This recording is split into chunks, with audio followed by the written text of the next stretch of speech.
Good morning, students. Welcome to your English class. And today we are going to study another very important topic of grammar, that is modal verbs. Before commence the topic, let's have a look on this chart of verbs. As you can see in this chart, verb is divided into two categories. The first one is finite verb and the second one is non-finite verb. As you can see that finite verb is also having three types, that is principal, linking and auxiliary. And auxiliary can also be divided into two parts, that is primary and modal auxiliary. Alright, so today we are going to discuss modal verbs. Alright, so this is the auxiliary verb. This is the part of the auxiliary verb. So very first you have to know what is it. Guys, a modal is a verb used with another verb. Another verb means main verb to express the mood or attitude of the speaker. Modals are also called modal auxiliaries. Okay, as if I say that I can answer all these questions easily. So in this sentence, can is the modal verb and answer is the main verb. In this sentence, can expresses the idea of the speaker's ability, which is not being expressed by the main verb answer. So here can is a modal. Modals are used to convey the ideas of permission, possibility, probability, ability, suggestion, advice, necessity, obligation, offer, provision, etc.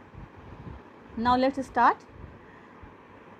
Very first we will discuss the modal verbs that we used for permission. They are can, could and may, and we use them asking for permission and for giving permission and for showing that someone has permission. Have a look on the example. Very first, asking for permission, we use may I use your phone. Now giving permission, see the example, you may take this Friday off from work. Now see the third one, saying that someone has permission. See the example, students may enter for free. Okay, so guys, here one thing you have to remember, that can is a direct modal verb, means it is informal. Okay, and generally used among friends and among close relations. But may is very formal and it is used by people in a subordinate position. But could is less direct and more polite than can. Alright, when we give permission, generally we use can or may.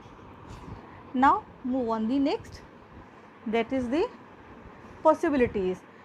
What modal verbs we use for possibilities?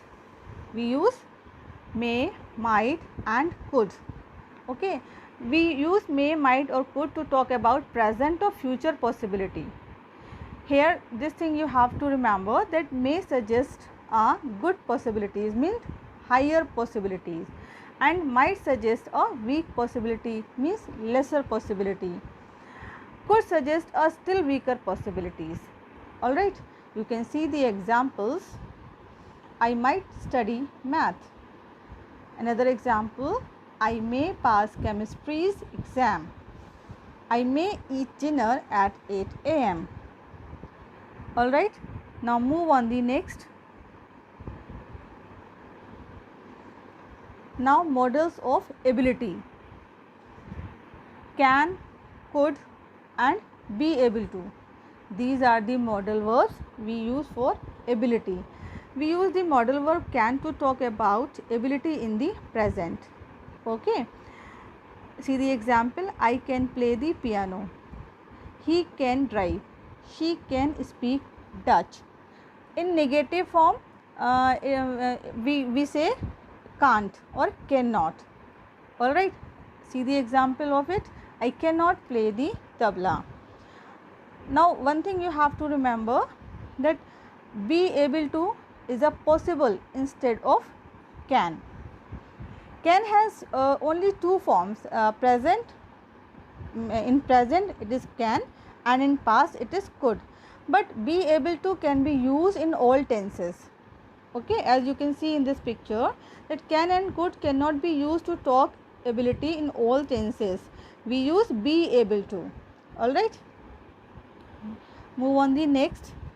Now we are going to discuss the modal verbs that we use for compulsion or necessities, and they are must or have to. Okay, we use must or have to express necessity or compulsion. Often they can be used interchangeably. Okay, there is a slight difference between must and have to. In must, the authority comes from the speaker, and in have to, the authority comes from outside the speaker. Have a look on the example. You must finish your lunch. Now see the examples of have to. See the use of have to.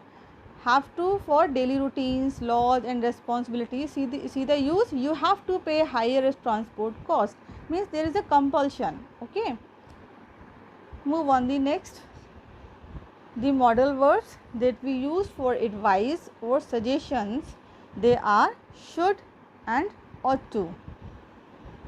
Guys, both should and ought to can be used to ask for and give suggestion or advice, to talk about duty and obligation, and to say what is right or good. Have a look on the examples. You should not raise your voice.